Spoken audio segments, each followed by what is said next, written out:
আসসালামু আলাইকুম রহমতুল্লাহি ওবরাকাতুহ। হ্যাঁ উচ্চারণের সময় আমাদের ধ্বনিতন্ত্র আওতার ও সৌতিয়া খোলা থাকবে। সেটা হচ্ছে গিয়ে জিহ্বার গোড়া নিম্নগামী হবে এবং জিহ্বার মধ্যখান পরিপূর্ণ ফাঁকা থাকবে। যেমন হ্যাঁ হ্যাঁ হ্যাঁ আহ।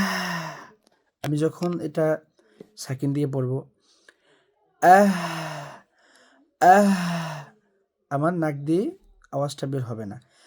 আহ আহ ইহ ইহ সম্পূর্ণ আওয়াজটা চালু থাকবে। আহ আহি আহু আহ আহি আহু।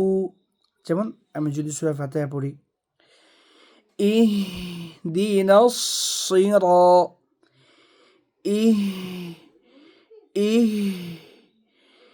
ইহদিনাস সিরা